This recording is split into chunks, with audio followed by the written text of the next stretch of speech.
Can we live in a society which doesn't have conflict and chaos?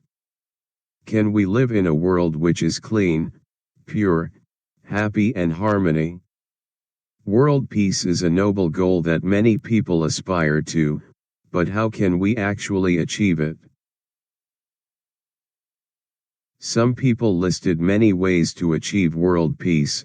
It is based on equality, humility, love, and unity. Reduce poverty, inequality, and injustice. Address the root causes of conflicts and violence. Protect the environment and combat climate change. Respect the equality, diversity, and dignity of all human beings. Enhance global charity, solidarity, and partnership among people. Support the development of democracy, human rights, and the rule of law. Foster a culture of peace and nonviolence in education, media, and society. Strengthen the role of the United Nations and other international organizations. Promote dialogue and cooperation among different countries, cultures, and religions. Encourage disarmament and non-proliferation of nuclear and other weapons of mass destruction. World peace is not an impossible dream, it is a realistic and achievable goal that requires the commitment and involvement of everyone. We can all do something to make the world a better place for ourselves and future generations. But in reality, human sinful nature and Satan's temptation are two stumbling blocks which stop us to achieve world peace.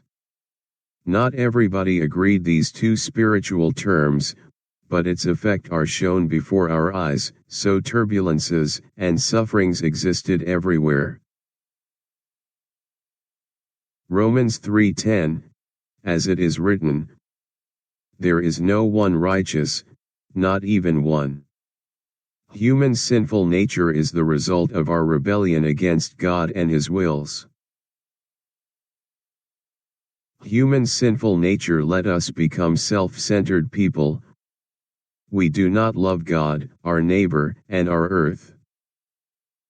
It prevents us from fulfilling our purpose and potential. We do not use our gifts and talents for God's glory or the good of others. We waste our time, energy, and resources on worldly things that do not satisfy us. We use our own desires to create our own truth to become self-righteous people, and seeking our own glories.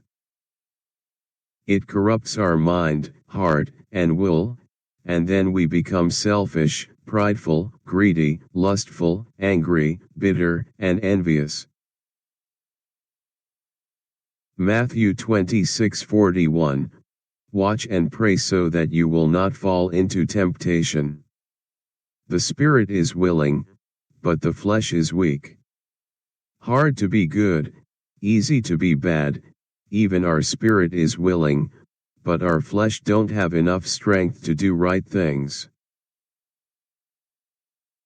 Ephesians 6:12, For our struggle is not against flesh and blood, but against the rulers, against the authorities, against the powers of this dark world and against the spiritual forces of evil in the heavenly realms. Satan is real and powerful. Without God's help, human never have enough power to against him and defeat him.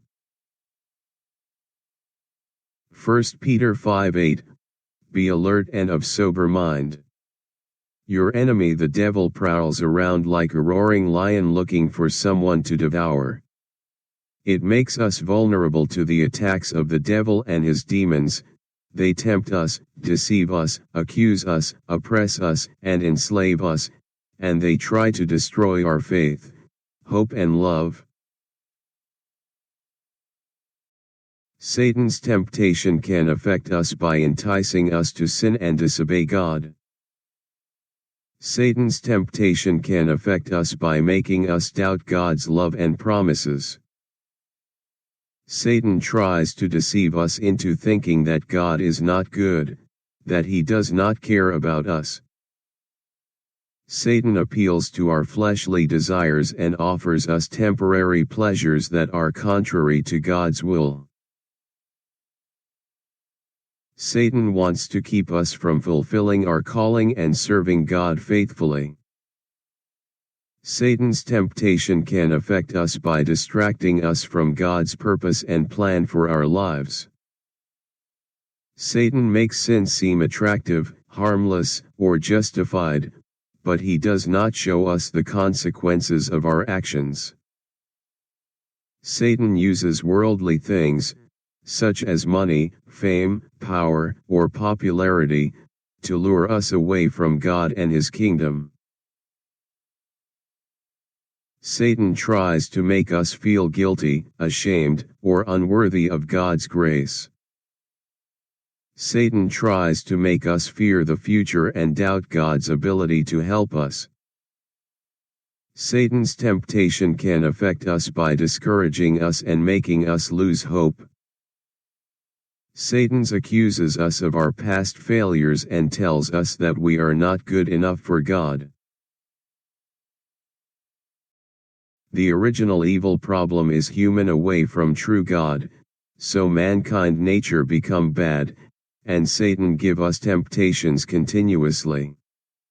Human sinful nature plus Satan's temptation is equal to sin, then we can see sin causes this world full of chaos and sufferings.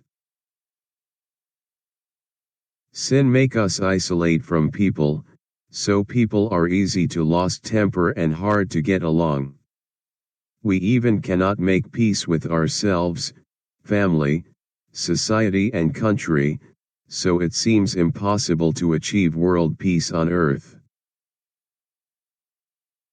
This world might have temporary and false peaceful time, it is just a fleeting sight in the human history. Once mankind has sinful nature, and Satan gives us temptation, this world never can achieve true world peace.